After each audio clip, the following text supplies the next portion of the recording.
KOMU 8 Sports. Get ready to start tailgating. It is finally game week for the Missouri football team. The Tigers held their first media day of the new year yesterday, where players and coaches got to preview the upcoming matchup with South Dakota State. Mizzou is an overwhelming favorite in the game, actually by 29.5 points, but there is one player the Tigers are concerned about. Zach Zenner, the team's star running back, who actually busted out a 99-yard run against former Mizzou rival Kansas 2 years ago. Although Mizzou fans probably love seeing that. They probably won't love seeing him on the field on Saturday. He is just the second player in FCS history to rush for 2,000-plus yards in back-to-back seasons. And that has caught the attention of the Missouri defense. He's a great physical runner. He's fast. He'll find the holes. He'll get there, and he's not afraid of contact. He's definitely going to be a great player in the future. A lot of people might overlook them for their, being Division I AA, but I mean, 2,000-yard back's a 2,000-yard back, and that's somebody that you have to look at and be like, okay, I got to be on my A game. Just in time for Media Day, Mizzou released the depth chart for this fall. One thing that stands out, redshirt sophomore Harold Brantley is listed as the team's starter at defensive tackle along with Matt Hoke. You probably remember him best for the fake punt he had against Ole Miss at the end of last season, coming off a season where he started just 6 games. He figures to have an even more significant role in 2014, and his teammates don't seem too surprised. Harold's a good player, man, and once that kid get going, man, it's going to be hard to stop him. That's the type of player he is. Everybody see it. Everybody know it on the team. Harold's a good player, and he got a high ceiling, and the sky's the limit for that kid. So I'm just happy he's back up on the depth, and he's back competing, and I can't wait to play with him.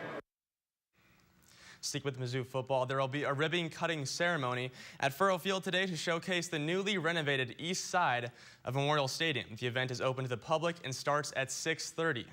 Jordan Clarkson never got to see the new renovations to the school's football stadium. He left a year too early, but I think he's still doing all right. The former Missouri point guard officially signed a deal with the Los Angeles Lakers yesterday, although the exact details of the contract have not yet been announced. LA acquired him with the 46th pick in the NBA draft. The contract's not a huge surprise, given that he was arguably the best player on the team's Summer League roster. He led the Lake Show in points and rebounds and also shot above 40% from the three-point line. Although its history is short after opening last year, Battle High School will probably always remember Samantha Myers. That is because yesterday she became the first athlete to sign a letter of intent at the school. The softball star agreed to stay close to home and play for Columbia College. She said she's looking forward to her family being able to watch her in action.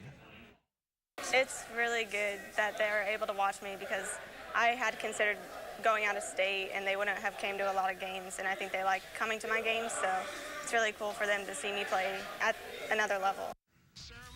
On to baseball, Royals taking on the Yankees, and Casey gave Derek Jeter $10,000 for his charity in his last ever game at the K. Before we get back to Derek, this thing was knotted up at 1 before Stephen Drew had something to say about that. Homer makes it 2-1, but here is the captain.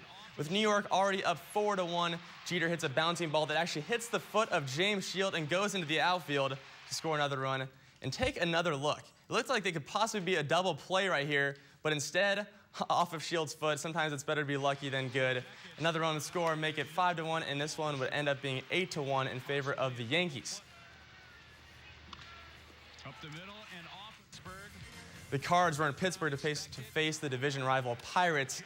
The offense struggled early for a while until we got to the 7th when John Jay rips a base hit to center. Cruz comes around to score, and this game is tied up at 1.